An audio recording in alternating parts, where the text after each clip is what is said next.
to abolish the minimum wage. Abolishing the minimum wage, we work for the better of everybody, namely the employer, the employee, the company, and the society as a whole, ladies and gentlemen. They all have something to win sooner or later, so it's benefic for everyone. I'll prove this to you through my three arguments. Namely, the first one is, otherwise we have loss, inefficiency, and failure. Second one will be limited opportunities, and the third one will be reducing the black market. And I'll start by presenting the first argument, which is loss, inefficiency, and failure. And I'll bring you the first sub-point of this one. It is economists' firm belief that the minimum wage law costs the economy thousands and thousands of jobs. The most fundamental principle of economics is the supply and demand, which in this case of labor, it means that the supply of workers goes up as the wage goes up, and the demand for workers by employers goes down as the wages go up. For example, a school manager who has, let's say, $10,000 per month,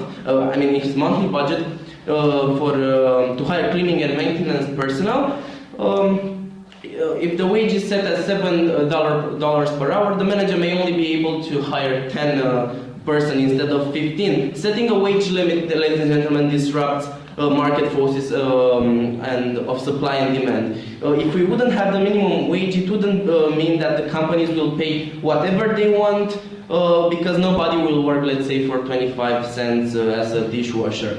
Now, which brings me to my second point. Abolishing the minimum wage will allow businesses to achieve greater efficiency and lower prices, because anytime you give a business more flexibility, it will increase efficiency and lower prices. For example, McDonald's, with a budget of $70 per hour to pay worker wages, if that McDonald's must pay $7 an hour, it can hire 10 workers, but if it must pay only $5 per hour, it can hire 14. If you want to get a burger, in which situation are you more likely to get it faster? A company cannot simply charge whatever it wants for a product or service. It must always charge a reasonable multiple of its cost, otherwise it is heading for bankruptcy.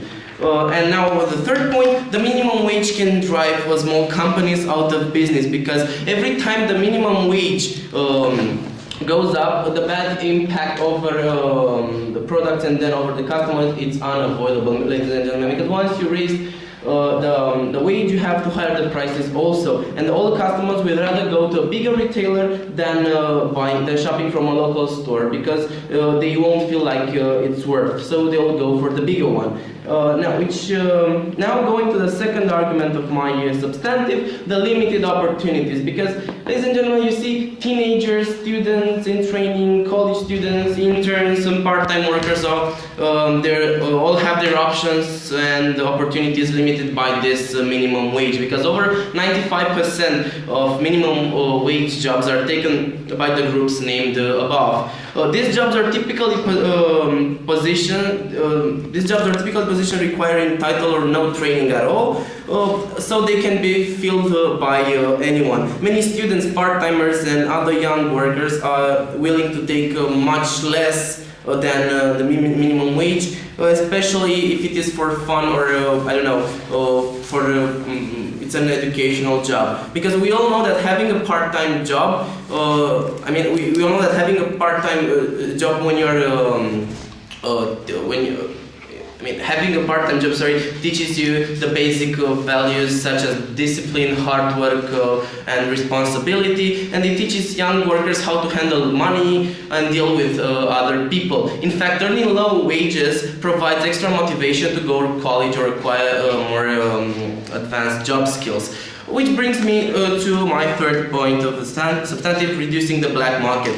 Elimination of the minimum wage would mean that more citizens and fewer illegals will be hired for low-pay hourly jobs, leading to greater tax revenues and less incentive for illegal immigration. There are several low-paying jobs such as housekeeper or nanny that are often filled by illegal immigrants. The employer doesn't want to pay a citizen the higher rate along with required employment payroll taxes, so they will hire somebody off the books, for example, at $5 per hour.